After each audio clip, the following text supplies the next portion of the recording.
Pronto, amém.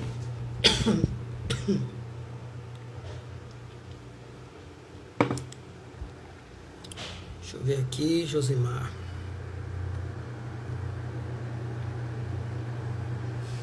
Pronto, enviei pra ele aí. Viu? Enviei, Josimar Martins.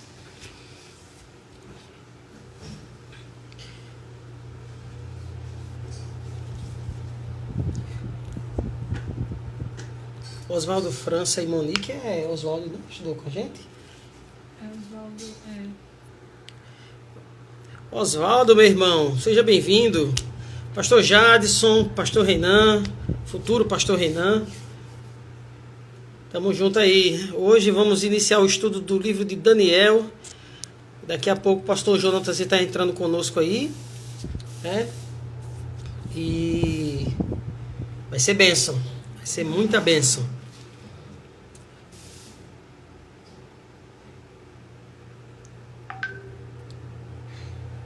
Louvado seja Deus. Pastor Jonatas já está conosco aqui, vou chamar ele no vídeo. Ok? Cadê aqui? Pastor Jonatas. Aqui. Vamos entrando aí, gente. Maravilha, o pastor já está conosco. Boa noite, meu pastor. Boa tarde aí, né? Ainda, né? Já é noite aí, pastor.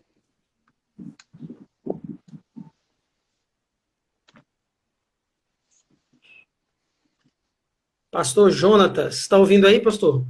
Tô ouvindo. Maravilha. Aí já é tarde, já é noite.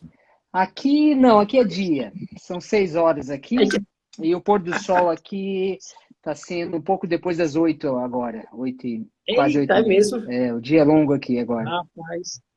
E como foi a adaptação desse horário aí, pastor? Olha, no início a gente estranha um pouquinho, mas particularmente eu gosto muito do dia comprido. Eu gosto do dia longo. Então, para mim foi bom. Eu gostei. Beleza. É, Tranquilo. Seja bem-vindo, viu, pastor? Para obrigado. quem já está chegando aí, esse é o pastor Jonatas Leal.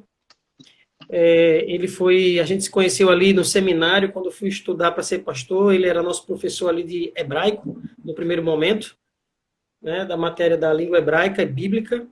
E ali a gente se conheceu, ele me deu uma oportunidade de trabalhar junto com ele, foi bênção, né? Bons Foi muito anos, bom. boas recordações. Boas recordações. Muita luta, né, pastor? Assim eu Naquele espero, né? seminário. Eu sim espero que sejam boas.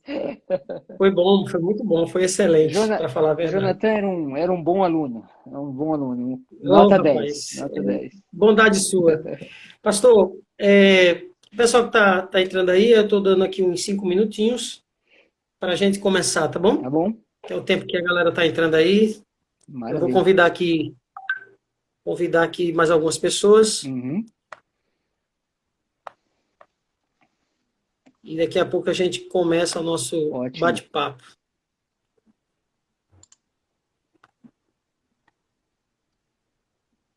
Mas como é que está sendo aí, pastor? Fala aí para o nosso grupo aí, como é que está sendo a pandemia aí nos Estados Unidos?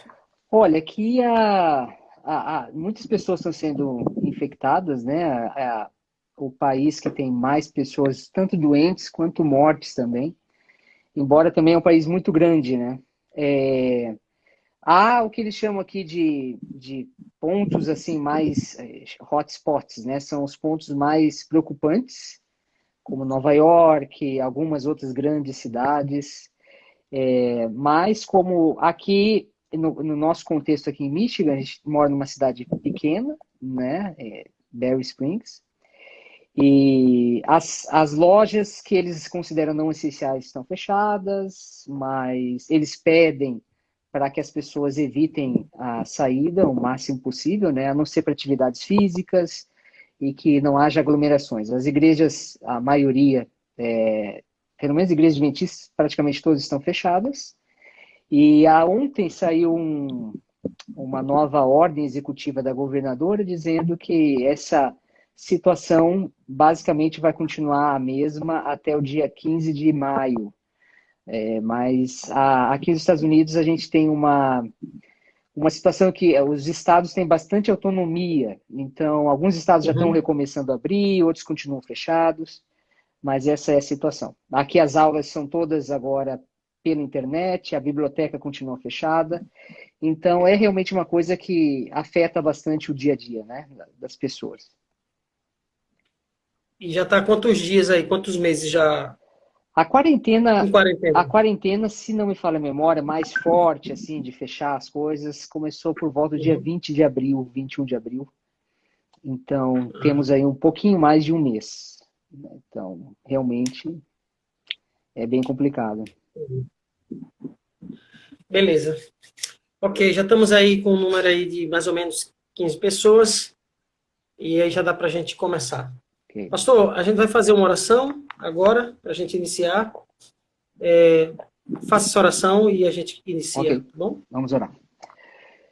Querido Deus, nós louvamos o teu nome, nós te agradecemos pelo infinito privilégio que temos de ter a tua palavra em nossas mãos. Agora que vamos abrir a tua palavra para conversarmos sobre o livro de Daniel, nós te rogamos que o mesmo Espírito que inspirou esse profeta tão especial no passado, também ilumine a nossa mente, a fim de que entendamos a tua mensagem para nós e possamos estar mais próximos de ti. Que o Senhor nos conceda sabedoria e um bom momento juntos nessa conversa, e assim possamos todos nós crescermos juntos e continuemos, Senhor, a pesquisar e cada vez mais entender a tua vontade através da tua palavra. Nós oramos em nome de Jesus. Amém. Amém. Maravilha, pastor Jonatas, mais uma vez agradecido aí, muito grato por o senhor topar aí estar conosco hoje, iniciando aí a nossa série das visões do tempo do fim, né? Com base aí estudando o livro de Daniel. Pastor, antes de a gente iniciar exatamente no tema, só para a gente situar aí o pessoal que está entrando e está acompanhando aí, tem gente aqui que são do grupo, que está nos ouvindo agora, vendo e ouvindo, que são nossos irmãos da igreja aqui do distrito de Timbaúba, o nosso distrito pastoral. Tem outros amigos adventistas de outras localidades. Tem pessoas que não são nossos irmãos adventistas, são irmãos de outras igrejas. Então, para a gente iniciar nessa introdução, só lembrando aí que a gente se conheceu, eu fui aluno do pastor Jonatas aqui no seminário, por pelo menos, acho que dois anos e meio, mais ou menos, aluno efetivo, né? Das matérias que o senhor lecionou no nosso curso. Mas a gente conviveu os 4 anos juntos, né? Tendo ali contato diário ali no seminário. O pastor lecionava a matéria de língua hebraica, Daniel também, né? Santuário. O que mais ali, pastor, o senhor ministrava ali? O senhor lembra? Hermenêutica, né? Interpretação bíblica, Isso. Pentateuco, os 5 primeiros livros da Isso aí. Bíblia. Maravilha. E aí o pastor foi parar nos Estados Unidos. O senhor está fazendo o que aí, meu pastor? Então, desde 2017, no início de 2017, a gente se mudou para cá. Atualmente, eu sou aluno do programa de doutorado em teologia. E a gente tem mais 2 anos aqui, né? E o bom é que a gente tem que continuar sempre como aluno, né? Então, agora eu voltei para a cadeira de aluno. Espero nunca sair. O importante é a gente continuar sempre aprendendo, né? Mas a gente está nesse programa aqui. O nosso foco aqui é Antigo Testamento e eu, próximo mês, começo a minha pesquisa, escrevendo a minha dissertação, que a gente chama no Brasil de tese, né? E sobre tipologia, estudando particularmente a narrativa de Elias e como ela se relaciona com João Batista no Novo Testamento. Maravilha. Vai ter uma boa produção literária aí para nós, né? Para o nosso ganho teológico, né? No futuro, em breve. Se Deus né? quiser. Estamos esperando aí, pastor. Pastor, a proposta da nossa live de hoje é iniciar estudos proféticos no livro de Daniel. Para a gente iniciar o nosso papo sobre o livro de Daniel, o que é que eu, como estudante da Bíblia, né? Qual a diferença do livro de Daniel para os outros livros da Bíblia, né? Nessa introdução é para o senhor falar, e o que é que eu preciso saber de importante para saber interpretar bem o livro de Daniel? Uhum. Bom, o livro de Daniel realmente é um livro fantástico, né? É um dos meus livros preferidos da Bíblia, se não o mais preferido, né? E ele é diferente por alguns aspectos, mas pelo menos eu poderia mencionar dois que eu considero os mais importantes. O primeiro é porque ele foi escrito fora de Jerusalém, como Ezequiel também. São os únicos dois livros da Bíblia que foram escritos completamente fora de Jerusalém ou de Israel, né? Ele foi escrito num período de muita dificuldade, né, para o povo de Deus como um todo. Essa é uma das características que faz Daniel um livro diferente. Outra característica também é que ele foi escrito, ele tem duas partes, né? Uma parte, ela é uma parte narrativa, que vai basicamente do capítulo 1 até o capítulo 6, embora a gente tenha o capítulo 2, que também é profético. E a segunda parte, que é escrita a partir do capítulo 7 até o 12, basicamente, embora tenha uma grande parte do capítulo 9, que é uma oração, ela é profética, que a gente chama de apocalíptica, né? Apocalíptica, e nesse sentido, o livro de Daniel ele é um pouco diferente de Isaías, Jeremias, que embora, principalmente Isaías, que contém um trecho que a gente poderia considerar apocalíptico, Daniel, nessa segunda última parte, ela é considerado completamente o livro Apocalipse, do capítulo 7 até o capítulo 12. Então tem visões, tem profecias simbólicas que culminam, né, com o tempo do fim e a volta de Jesus. Uma particularidade importante do livro de Daniel, que eu acho bem curiosa, é que ele é o único livro que você tem um rei pagão, né, um rei não israelita, que escreve, né, um capítulo completo. No capítulo 4, é um capítulo que foi escrito por Nabucodonosor na primeira pessoa. Isso é uma coisa bem inusitada, né? A gente não vê isso Interessante, né? em nenhum outro livro da Bíblia. Coisas que são importantes, a segunda pergunta que você fez, para interpretar o livro de Daniel, a gente poderia mencionar algumas poucas coisas. Primeiro, prestar bastante atenção no contexto das profecias, né? Tanto na primeira parte também. Uma das coisas que são mais básicas, mais fundamentais, na leitura da Bíblia, é você a ler a Bíblia prestando atenção no que vem antes e no que vem depois, né? Permitir que a própria Bíblia dê as chaves para você interpretar, principalmente na segunda parte, que é a parte de profecia. Há uma grande tendência nossa de ler a profecia a partir do jornal ou da internet hoje em dia, né? Então a gente primeiro lê a cultura, lê o que está acontecendo no mundo e aí vai tentar interpretar o que está acontecendo no mundo com base na Bíblia, o que deveria ser exatamente o contrário. Você interpretar o que está acontecendo no mundo com base naquilo que está na Bíblia. Então a gente tem que ter muito cuidado, porque a gente às vezes, a gente está, por exemplo, vivendo essa crise agora do coronavírus e está todo mundo agora olhando para a Bíblia e tentando ver o que a Bíblia diz sobre isso, né? Então eu acho que esse particularmente é um detalhe importante. Não é a história que deve comandar a nossa interpretação da Bíblia, mas é a interpretação da Bíblia que deve orientar como a gente lê a história e os acontecimentos da história. Maravilha. Quando a gente estuda tanto o livro de Daniel como o livro de Apocalipse, a gente percebe que os dois livros trabalham muito com tempos, com datas e tempos. E isso é um ponto muito divergente entre como os adventistas, né, nós adventistas, interpretamos as profecias e como elas acontecem no tempo, diferente de outras linhas de interpretação da Bíblia, linha de interpretação profética. Como a gente deve considerar esses tempos, pastor? Essas datas e esses tempos que aparecem ali no livro de Daniel, né? E também no livro do Apocalipse, que são dois livros proféticos apocalípticos, né? Uhum. Considerados assim.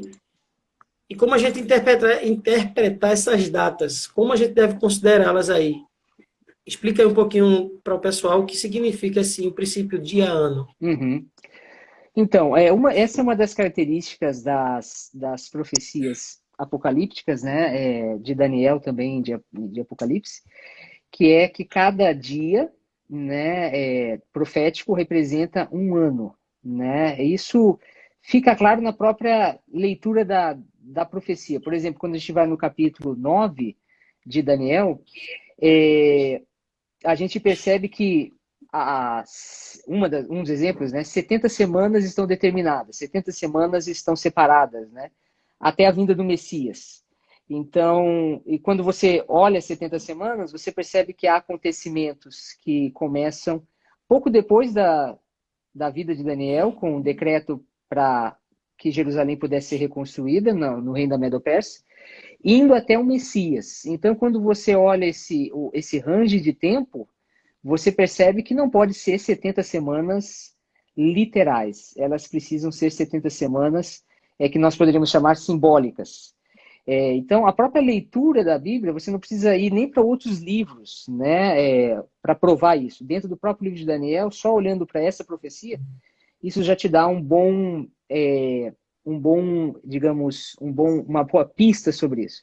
Outra coisa importante é que a gente pode destacar com relação ao dia ano, em termos de evidência da existência desse dia ano, que não foi uma coisa que a gente inventou, né?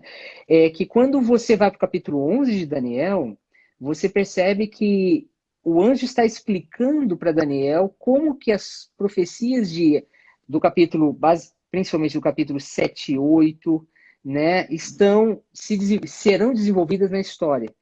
E quando o capítulo 11 se refere aos períodos proféticos do capítulo 8 e do capítulo 9, do capítulo 7 também, o capítulo 11 trata em termos de anos. Eu acho que essa é uma coisa importante também para se destacar. Então, quando você tem o capítulo 7, o capítulo 8, e basicamente o capítulo 8 e 7, vamos dizer assim, eles são visões simbólicas, né?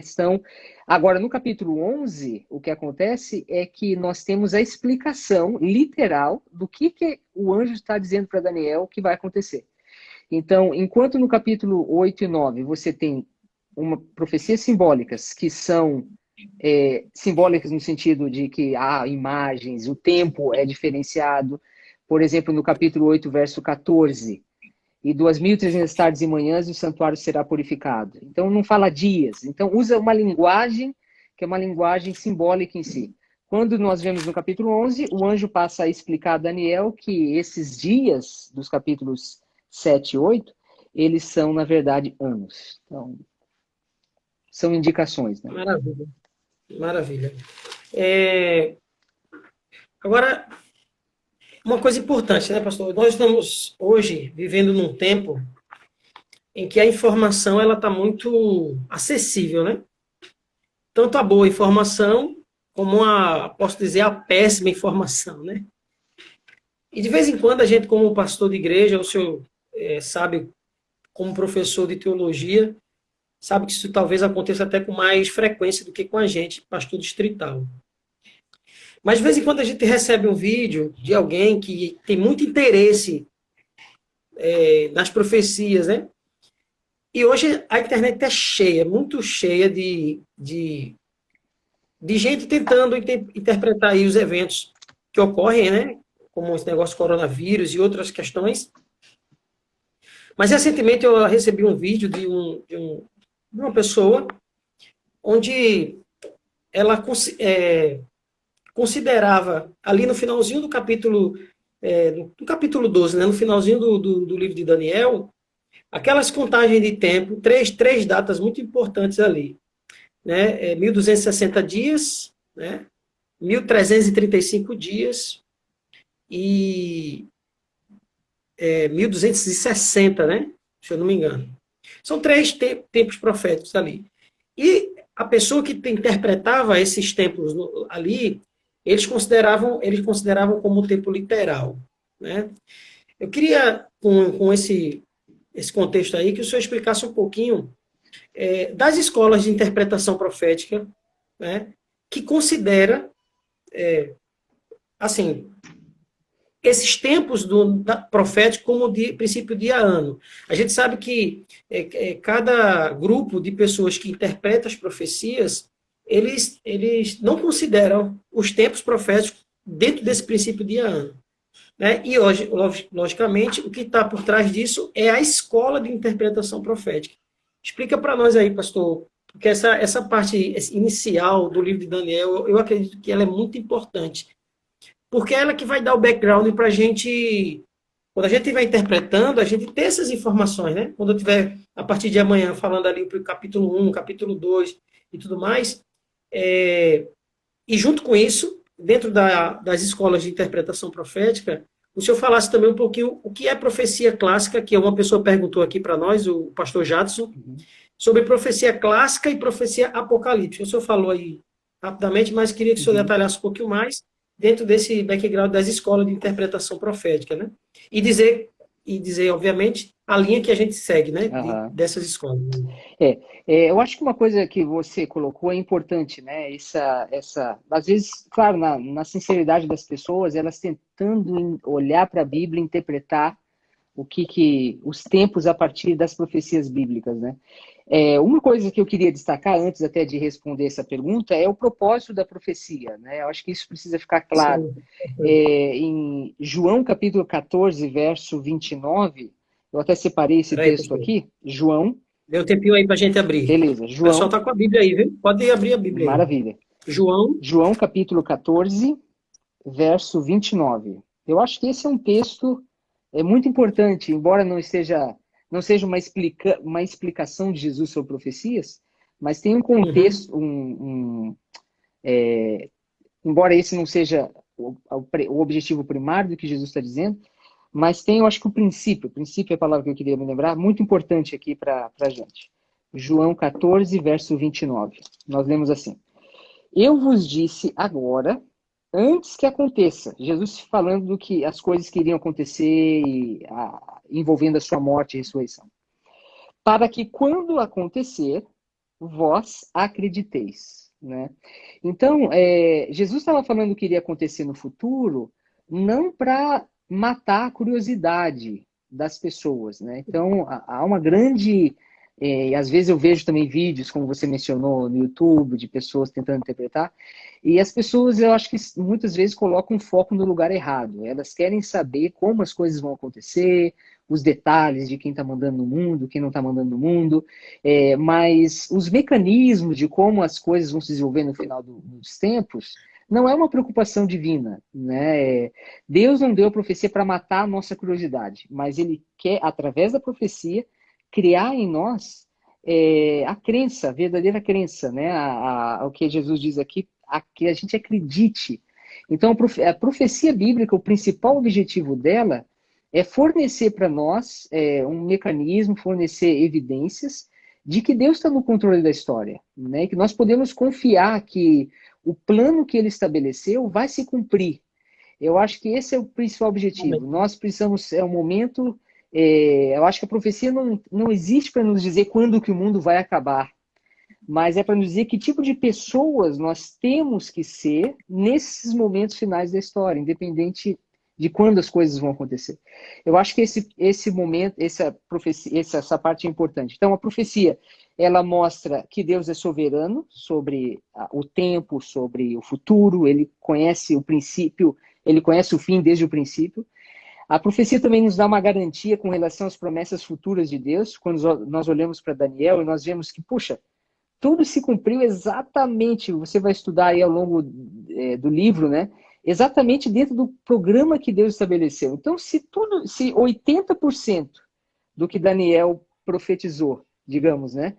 Pode ser mais um pouco, mas enfim, 80% se cumpriu, ou 90% se cumpriu, por que eu vou duvidar que os próximos 10% não vão se cumprir? Né? Então, esse é o objetivo básico da profecia, para que a gente creia, né? E para mostrar que tipo de pessoas Deus espera que nós sejamos. Com relação às escolas de interpretação, a gente tem basicamente 4 escolas de interpretação. Né? A primeira, nós chamamos de preterista, que é uma escola muito presente hoje no mundo acadêmico, principalmente no estudo acadêmico da Bíblia, que pessoas ligadas a essa escola não acreditam geralmente que a Bíblia seja capaz de profetizar o futuro. Então, se a Bíblia não é capaz de profetizar o futuro, Deus não pode interferir, né, no contexto humano, às vezes a pessoa pode até acreditar que Deus existe, mas ele existe, ele não se mete aqui, né, no nosso dia a dia. Então, essa é a primeira profecia. Eles acreditam, olhando para Daniel, que todas essas coisas que Daniel prediz, na verdade, foram escritas depois que elas se cumpriram, né? Então, eles não acreditam que Daniel tenha realmente sido o verdadeiro autor do livro, que leva o seu nome, mas que alguém, no período dos Macabeus, que é um período, lembrando só que os Macabeus, período que a gente chama de período Macabeu, né? É um período que começa com João Hircano, quando ele se revolta contra a dominação grega. É um período que, mais ou menos, tem alguma informação dele no livro de Baruque, por exemplo. Primeiro e segundo Macabeus.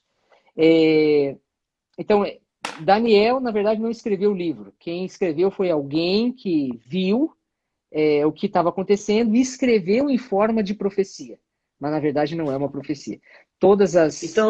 Sim. Então, essa escola de interpretação profética chamada de escola preterista acredita que o livro de Daniel não foi escrito por Daniel, né? Mas se propõe a escrever os eventos que se sucederam no passado e coloca isso numa linguagem profética. Numa linguagem profética, exatamente. Já fica claro que a gente não está dentro dessa escola, né? Porque a gente com certeza. leva a sério o que a Bíblia diz. A Bíblia é claro no livro que Daniel está dizendo que ele... Isso pasma a gente, né, pastor? Só atrapalhando um pouco as suas palavras, que existem pastores que acreditam nessa escola, né? É verdade. Espalhados aí pelo mundo, né? É verdade.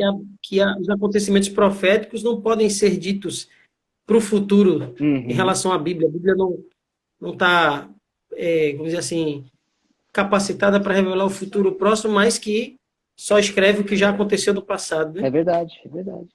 A segunda escola é a escola exatamente ao contrário, nós poderíamos dizer, do preterismo, que é a gente chamada futurista, que ela coloca, por exemplo, a última semana das 70 semanas no futuro ainda, né? Como se essas profecias ainda não se cumpriram. Principalmente pessoas de tendência dispensacionalista, elas estão dentro dessa escola. Elas colocam várias profecias de Daniel ainda para o futuro, e elas acreditam que essas profecias se cumprem literalmente. Então, estamos falando de Israel mesmo, não Israel como a igreja, né, que os discípulos fundam, Jesus, mas Israel como um estado, como uma nação, como uma etnia. Então, muitas dessas pessoas estão dentro do que a gente pode chamar de futurista. E a gente chama assim porque ainda colocam várias das profecias de Daniel como se cumprindo ainda no futuro. Vamos dizer assim, é o outro extremo, né? É o outro extremo. São pessoas... Tudo no passado, nada para o futuro. Essa já bota nada no passado, tudo no futuro, né? Exatamente. Com relação a uma terceira escola, a gente chama a escola idealista.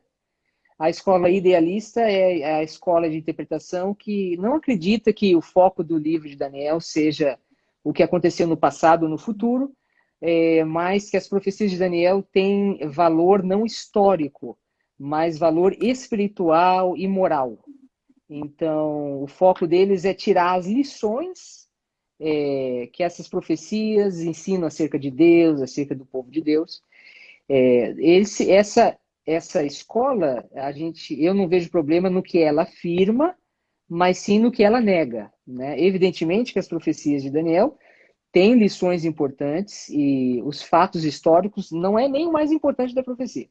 Mas negar a historicidade das profecias, eu acho bem problemático, porque não é essa evidência que a Bíblia nos apresenta. E a última escola é a escola historicista, né? Nós chamamos de historicista porque é uma escola que acredita que as profecias se cumprem ao longo do período, desde o tempo do profeta até o tempo do fim, né? Então, essa é a escola que nós, como adventistas, interpretamos a Bíblia, porque a gente acredita que essa é a evidência do texto. O texto fala, no caso de Daniel, né? Quando Daniel interpreta a estátua do capítulo 2, que vocês vão estudar aí depois de amanhã ou em seguida, ele fala, tu és o cabeça de ouro. Então, Daniel está dizendo para Nabucodonosor, Babilônia, você é o início dessa profecia. E o final é o reino de Deus. Então, se Daniel começa no tempo de Daniel e se estende até o tempo de Deus. Com relação à segunda pergunta, que é a pergunta da profecia clássica Profecias clássicas e e profecia profecias apocalípticas, né? apocalípticas. Bom, são dois gêneros de profecias Sim, uma bíblicas. coisa, viu, pastor, aí, Sim, rapidinho. sim. Que aí já engancha outra pergunta Uhum. que foi feita aqui. É, a Igreja Adventista, eu vou falar Igreja Adventista, mas o senhor vai entender. Nós consideramos uma hermenêutica para interpretar toda a Bíblia. E quando nós vamos interpretar o livro de Daniel e Apocalipse, exatamente por ser livros proféticos, nós mudamos a hermenêutica, ou a gente mantém a hermenêutica, ou qual é a diferença disso? Se a gente tem uma hermenêutica para interpretar a Bíblia de forma geral, e nesses livros específicos, ou outros livros específicos, a gente muda a hermenêutica. Uhum. Aí já falando das profecias clássicas e apocalípticas, o senhor já engancha aí também Uhum. essa dúvida aqui, que foi uma dúvida que alguém me mandou aqui. Ok. Então, a profecia clássica, ela está presente nos profetas, na maioria dos profetas, profetas maiores e profetas menores, né? O foco da profecia clássica é um foco mais local, né? Porque o foco dela é mais em Israel, e nos eventos relacionados ao fim e à restauração de Israel. É uma profecia que não envolve tanto. A profecia clássica, embora ela tenha símbolos, o foco dela não é simbólico, né? Então, você percebe que os profetas, eles não estão na maioria do tempo, profetas como Isaías, Jeremias, eles não estão prevendo o futuro. Eles estão exortando o povo de Israel a voltar para as escrituras, a voltar para a lei e serem fiéis a Deus. Então, o foco ele é local, o meio é uma profecia que não é simbólica, ela é uma profecia mais, nesse sentido que nós poderíamos dizer assim, mais literal, né? Mais direta ao assunto, Mais imediata, né? mais imediata, né? Exatamente. Posso dizer assim, que, por exemplo, um profeta, quando a gente está lendo, e ele está citando uma profecia clássica, profetizando ali, ela vai acontecer assim, vou citar um número aqui, vai acontecer nos próximos 50 anos, nos próximos 100 anos, Uhum. enquanto, posso pensar assim, Sim, sim, na que as maioria. profecias clássicas têm um período curto para acontecer. Uhum, exatamente. Na maioria dos casos, em termos de Sim. referência temporal,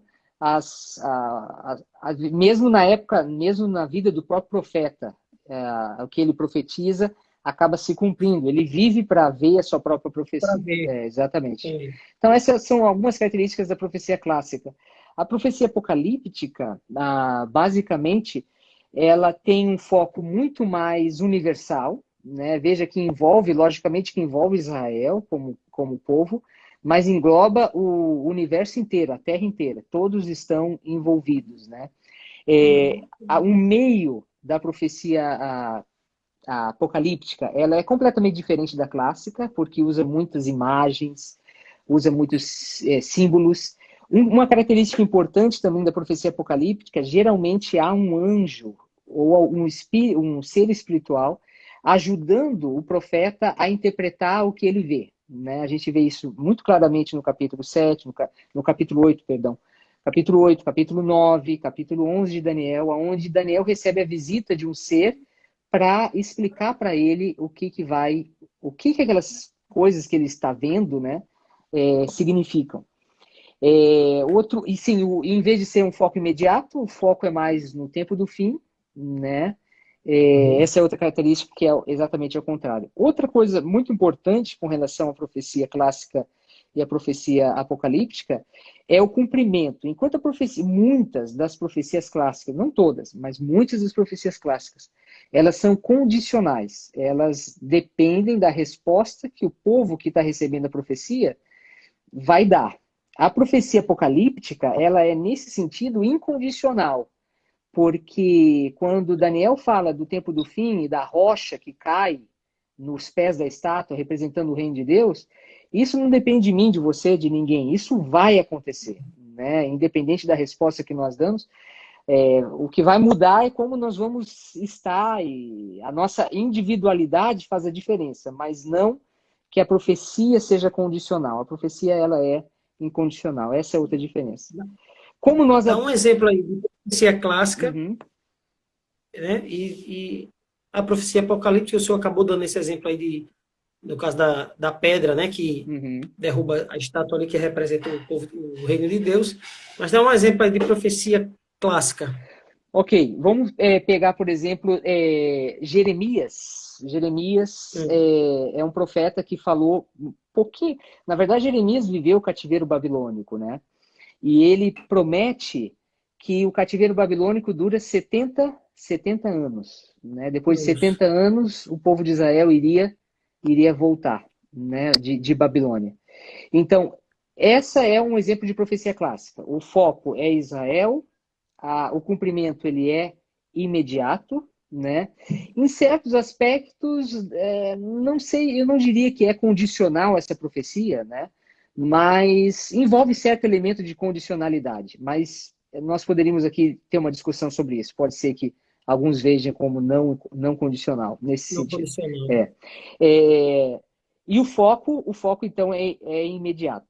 E quando você vai para Daniel capítulo 9, Daniel, partindo dessa mesma profecia clássica, das 70 anos, 70 e anos. lembra que ele está orando no capítulo 9, Isso. preocupado, porque o que vai acontecer? Os 70 anos estão aqui e a gente está aqui ainda. E será que Deus não vai cumprir suas promessas? Então, a partir dessa profecia clássica, que tem um foco local, Deus dá uma profecia apocalíptica, porque vai até a era do Messias. E agora o foco no capítulo 9 não é mais local, mas embora, lógico, envolve Israel, né?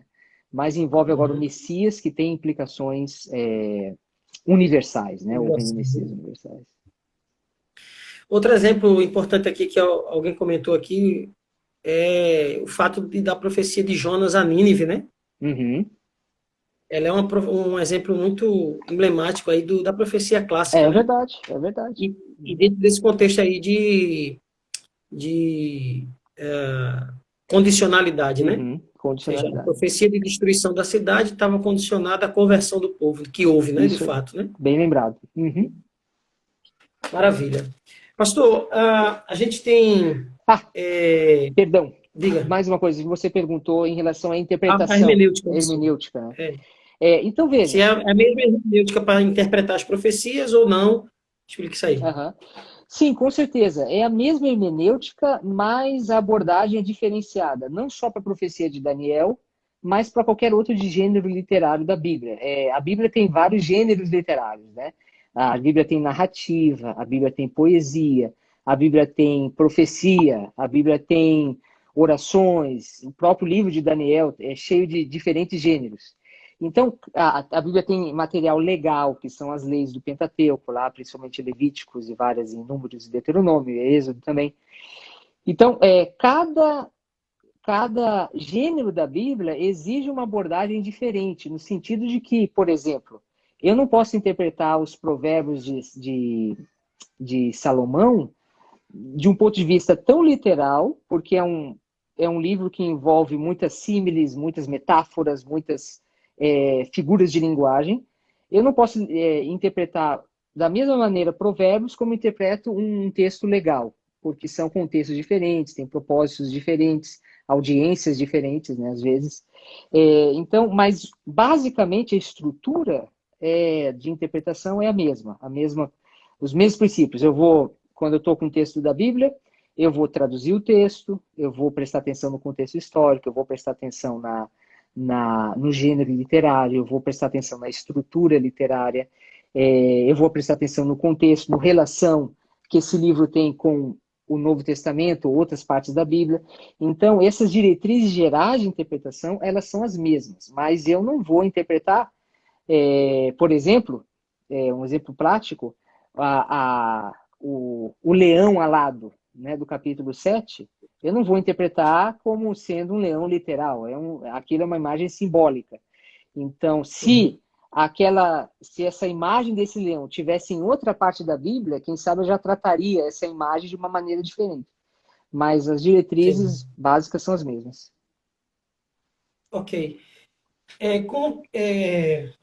Uma coisa importante que eu gostaria de salientar aqui, para o senhor dar uma explicada, é que o foco em Cristo, né, que é o nosso modelo perfeito para tudo, como que eu posso confiar, né? Confiar no que está escrito no livro de Daniel, tendo como base aí o que Cristo comentou, o que é que tem no Novo Testamento que, é, que faz referência a Daniel, se é que tem no Novo Testamento alguma referência a Daniel, e aí, em termos de confiança, né? Que eu posso confiar naquilo que está escrito em Daniel. Uhum. Jesus, na verdade, menciona, né, as profecias de Daniel, em particular com relação à destruição de Jerusalém, né? Esse é um ponto importante, Uhum. porque Jesus faz referências, né, à destruição de Jerusalém de acordo com aquilo que o profeta Daniel tinha profetizado. Então, aquela desolação assoladora que viria, destruiria Jerusalém no capítulo 9. Eu estou só mencionando coisas gerais aqui, depois vocês vão ver isso na profecia, né, quando vocês entrarem. Claro. É, Uhum. então, essa desolação assoladora, ela se cumpre nos tempos de Cristo. E é importante que Jesus coloca que aquilo que iria acontecer no nível local, com Jerusalém, é um tipo daquilo que iria acontecer no nível cósmico, né? Por isso que Jesus fala dos sinais do tempo do fim, são os mesmos sinais que apontariam para os discípulos a destruição de Jerusalém no ano 70. Então Jesus está falando de duas coisas como se fosse uma coisa só. E ele Uhum. menciona, né, Daniel, a profecia de Daniel, para para ilustrar esse ponto do cumprimento profético, né? Jesus também menciona uma coisa interessante. Jesus menciona 70 semanas de uma maneira mais subliminar, na minha interpretação, a Daniel. Você lembra que uma vez houve uma discussão de quantas vezes os discípulos teriam que perdoar? Os fariseus diziam que Sim. até 7 vezes, e Jesus disse para os discípulos dele até 70 vezes 7, né? Eu acredito que essa Uhum. também seja uma referência de Cristo a 70 semanas de Daniel. Isso é E humanos. Jesus não está dando aqui uma lista, então não é mais 7, mas é 490. Não é esse o ponto. Mas eu acho Uhum. que Jesus quer dizer que a mesma misericórdia que Deus teve com Israel, que é aquilo que representa as Que foi 70 70 semanas, semanas, né? né? É que vocês têm que ter uns com os outros. Deus espera de nós a mesma misericórdia, né? Que Deus tem conosco, que a gente manifesta com os outros. Em termos de confiança na profecia, eu acho que quando a gente estuda o livro de Daniel e percebe que Daniel, as profecias dele mostram a sucessão de reinos, né, um atrás do outro, com detalhes, inclusive, quando você pensa no capítulo 7, você vê pensando na Grécia, né, o grande chifre, que representa, no carneiro, no bode, aliás, no bode, que representa o primeiro rei, a própria explicação do anjo. Depois, o leopardo, desculpa, falei capítulo 7, mas na verdade é capítulo 8. É No outro, capítulo capítulo 1. 7, aí a mesma imagem da Grécia vai aparecer com um leopardo com 4 cabeças, que representam, Uhum. né, Lisímaco, Cassandro, Ptolomeu, Seleuca, que são os 4 generais de Alexandre. Da guerra. Então, Depois de Alexandre, né? depois de Alexandre, na Grécia.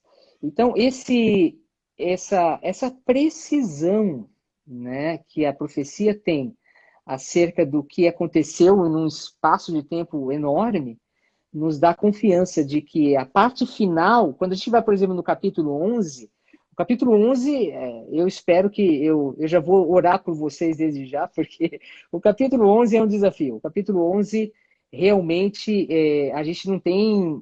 A gente tem ali marcos claros no capítulo, mas é um capítulo extremamente difícil, né? Eu diria que é o capítulo mais difícil, um dos capítulos mais difíceis no Antigo Testamento inteiro, né? Em diversos níveis, tanto linguístico Legal. quanto histórico. Mas no capítulo 11, se a gente está certo no que a gente acredita, eu penso que a gente está, somente os últimos 5 versos não se cumpriram ainda, né? Então, do Uhum. capítulo verso 1 até o 39, a gente vê na história, aconteceu. Então, se 39 versos se cumpriram exatamente como Deus disse, por que que eu vou duvidar dos 5 últimos versos, né? Com certeza eles vão se cumprir também. Maravilha. Pastor, a gente tem. Falta 15 minutos aí para a gente terminar a live, né? Eu queria que o senhor falasse, explicasse para nós, porque a gente entende na Bíblia toda, né? Que tanto de Gênesis a Apocalipse, a centralidade da mensagem bíblica é Cristo, né? E como, como Cristo aparece aí, de forma geral, claro que a gente vai estudar isso de forma detalhada, mas como Daniel apresenta, o livro de Daniel apresenta Cristo na sua escriturística aqui, né? Tanto na parte histórica, como o senhor falou no início, que é os primeiros 6, né, capítulos ali, como a parte profética, como é que Cristo é representado. Uhum. E depois que o senhor explicar isso, qual a mensagem que o senhor passaria para o nosso grupo do livro de Daniel? Por exemplo, se aqui é um bate-papo, é uma classe bíblica, mas se o senhor estivesse aqui para pregar um sermão, né? Que mensagem o senhor daria aí do livro de Daniel? O que a gente pode aprender para a nossa vida espiritual e, obviamente, para a nossa preparação, a preparação da nossa vida para o tempo do fim, dentro do livro de Daniel? É muito importante essa questão de Cristo, né? Porque Cristo, na verdade, é o centro do livro de Daniel, né? Eu acho que Cristo aparece no capítulo 2 como a pedra, né? O reino de Deus, a sua vinda. No capítulo 3, eu acredito que ele é quem está andando com os 3 jovens no meio da fornalha, né? Ele aparece em pessoa para Nabucodonosor. No capítulo 4, Cristo também aparece para, de alguma maneira, mesmo na loucura do rei, tentando chamar Nabucodonosor para o arrependimento. No capítulo 5, ele está envolvido de alguma maneira também no juízo contra o Belsazar. Mas acho que 3 imagens, quando eu penso na parte profética do livro, elas se destacam, né? A primeira é no capítulo 7. No capítulo 7, Cristo é apresentado como o rei, né? Ele é essa imagem real, o Filho do Homem, né? Que é esse título, que inclusive é um título preferido de Jesus nos Evangelhos. Jesus nunca, na verdade, pouquíssimas vezes, Jesus, mesmas pessoas, né, tratam Jesus como Messias, Cristo. Esse que é um título importante, né? E é relevante, mas o principal título de Cristo é Filho do Homem, que é um título que vem exatamente no capítulo 7 de Daniel, naquela imagem de juízo, que é um dos capítulos mais fantásticos do livro de Daniel. Então, no capítulo 7, Jesus aparece como um rei. Ele é aquele que recebe o domínio. O capítulo 7, essa é um texto-chave, uma palavra-chave no capítulo 7.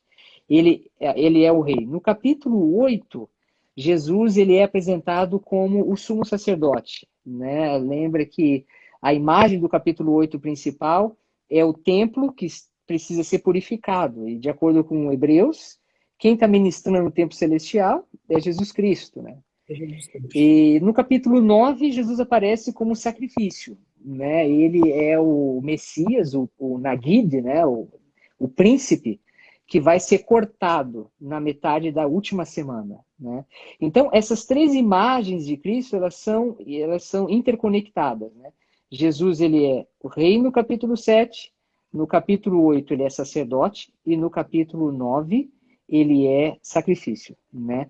É curioso a gente perceber que essa imagem inversa, né? Porque, na verdade, ele se torna rei, primeiro porque ele é sacrifício, e como ele recebeu sendo sacrifício, ele agora ministra com seu próprio sangue diante do Pai. Então ele se torna sacerdócio. E através dessa ministração, ele então reúne novamente o povo de Deus, as ovelhas perdidas de Israel, e então ele se torna rei. Então essas 3 imagens de Jesus como sacrifício, como sacerdote e como rei, elas estão interconectadas, né?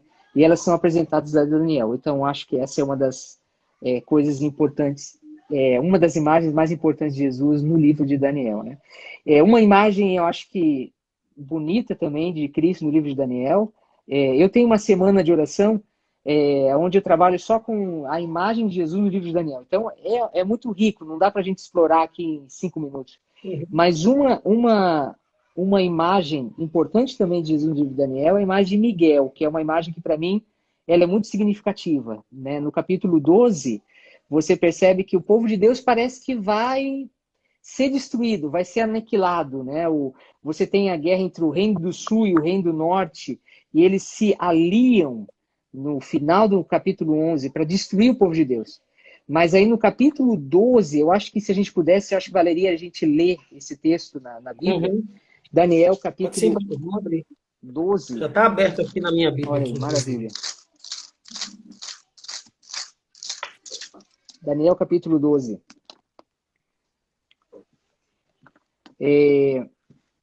No capítulo 12 diz assim, verso 1. Nesse tempo se levantará Miguel, o grande príncipe, que protege os filhos de teu povo. E haverá um tempo de angústia, qual nunca houve, desde que houve nação até aquele tempo. Mas nesse tempo livrar-se-á o teu povo, todo aquele que se achar escrito no livro da vida, né? Então, Miguel é um termo muito importante. Miguel, em hebraico, é a junção de 3 coisas. Mi, né, que é quem, Gel, que envolve também o nome de Deus, quem é como Deus, né? Então, esses três elementos, né? Quem é o nome Miguel significa então quem é como Deus.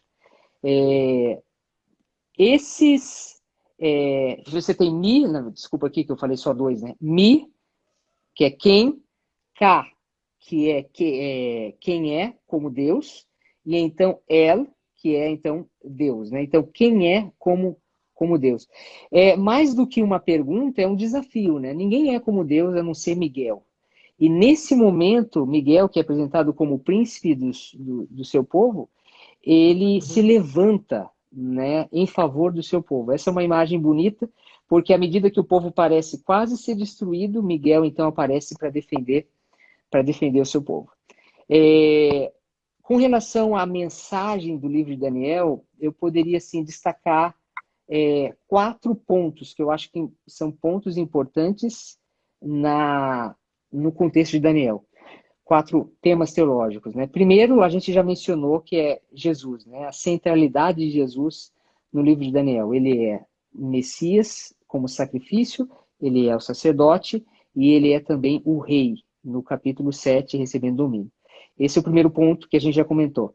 O terceiro ponto teológico importante do livro, eu acho, é o julgamento, o juízo. Vocês vão estudar o capítulo 7 particularmente, o capítulo 8 também, mas mais importante o capítulo 7. O nome Daniel significa Deus é o meu juiz, né? E o juízo é um dos temas importantíssimos, tanto na primeira parte, que Deus exerce o seu juízo sobre os reis de Babilônia, né? Quanto na segunda parte, que ele exerce o seu juízo contra o chifre pequeno, né? O poder opressor ao povo de Deus. Então, o juízo é importante, mas o juízo em Daniel ele é apresentado não como alguma coisa que o povo de Deus tenha que temer, mas é uma coisa pelo qual o povo de Deus deve esperar e ansiar, porque o resultado do juízo é que o povo receba o domínio. Lembra que lá no capítulo 7 eu cheguei a mencionar que a palavra domínio ela é chave, né?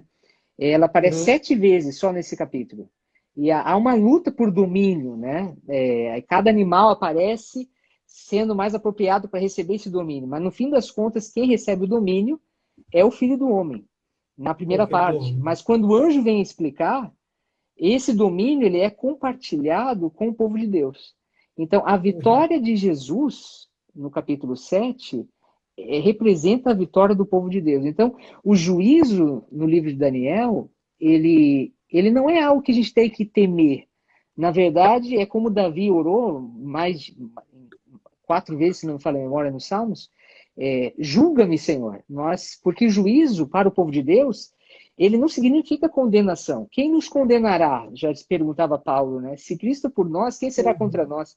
Então, eu não preciso ter medo do juízo. A gente, às vezes, no nosso contexto adventista, às vezes a gente acaba dando uma ênfasezinha um pouco mais E não só adventista, mas a religião como um todo, né, usa o Em juízo geral, né? para dar uma apertada Algo nas pessoas, né? Mas não, essa não é a imagem bíblica do interessante juízo. aí, só interferindo um pouquinho aí, em Daniel capítulo 7, é justamente isso, né? Que o filho do homem, ali na cena do juízo, está fazendo esse juízo em benefício do povo de Deus, né? Ali Exatamente. na linguagem, né, É de verdade. Daniel 7, né? Mas continue, pastor. Quem precisa temer o juízo são os inimigos de Deus e não o povo de Deus. Porque para o povo de Deus não é condenação, mas vindicação. É o momento que Deus finalmente interfere, né, em favor do seu povo. Terceiro ponto, penúltimo ponto que eu colocaria aqui. O livro de Daniel é um livro de reversos. Né? Se você olhar no capítulo 1, já tem um reverso no capítulo 1 ali. Aqueles jovens que chegaram de uma nação dominada, derrotada. Esses 3 jovens se tornam 10 vezes mais inteligentes que os outros melhores de Babilônia e das outras nações ali naquela universidade, nós poderíamos chamar assim. No capítulo 2 há um decreto de morte, mas daqui a pouco já há uma reversão. No capítulo 3 eles estão na fornalha, mas eles não se queimam. No capítulo 4, o rei Nabucodonosor, orgulhoso e poderoso, come capim que nem um animal, né? No capítulo 5, Belsazar morre num dia. Então, é um livro cheio de reversos, né? Onde os reveses aparecem para o povo de Deus, mas Deus, ele reverte em benefício do seu povo. E eu acho que essa também é a mensagem do livro de Daniel para a gente. A gente vive em tempos difíceis, tempos complicados, mas essa é a história do povo de Deus em todos os tempos. Nunca Deus prometeu que seria fácil, mas no final a vitória pertence dele. E o último ponto, né, aqui já temos 4 minutos, em 1 minuto eu termino, é o mal. O mal não tem a palavra final nesse mundo. Né? Isso é um ponto Amém. importante que o livro de Daniel destaca. Quem no fim tem a palavra final é Deus. Não é o chifre pequeno, não são os inimigos de Deus, não é o que nos atormenta. A palavra final pertence a Deus. Eu acho que isso é muito confortador, né? E Deus não livrou Daniel das dificuldades. Daniel está escrevendo no exílio. Ele foi separado da família jovem, ele virou, quem sabe, um eunuco lá. Então, a vida não era fácil para Daniel. Mas Deus falou para Daniel que no final, Daniel, quem tem a vitória é Miguel e o povo de Deus. Eu acho que essa é a mensagem importante. Amém. Temos aí 2 minutos e meio para terminar aqui. Pastor, agradecer a sua aula aí, foi muito produtiva. Acredito que a gente aprendeu muito aqui mais uma vez sobre esse livro, né? Maravilhoso, que é o livro de Daniel. E com certeza absoluta que Deus vai falar aos nossos corações nessa jornada. E já estendeu o convite aqui para o senhor participar outras vezes, tá bom? Com prazer. Principalmente na parte profética do livro, né? Com prazer. Você falar algumas coisas importantes aí dentro da profecia. Mas eu queria deixar aqui 3 abraços, que durante a live aqui o pessoal escreveu aqui de forma bem direta, né? Primeiro o pastor Josimar Martins, que é pastor aqui na nossa associação, foi seu aluno no mestrado. Um Está aí abraço para assistindo a ele nossa também. live. Valeu, Mandou um Josimar. abraço para o senhor. E contemporâneo nosso lá, pastor da minha turma, Ricardo Lopes, né, Ricardo. que mandou um Legal. abraço para o senhor aí aqui, Um tá com a abraço gente também para também. Ricardo. Pastor lá no sul da Bahia, eu acho. Maravilha. Está trabalhando ali na Bahia Norte, eu acho, Bahia Sul, não lembro. E Jadson, né, que trabalhou ali no ICI também, mandou um Maravilha. abraço para o senhor aí. Abraço para Jadson Jadson também. Kleberson. Maravilha. Saudade aí de Não vocês.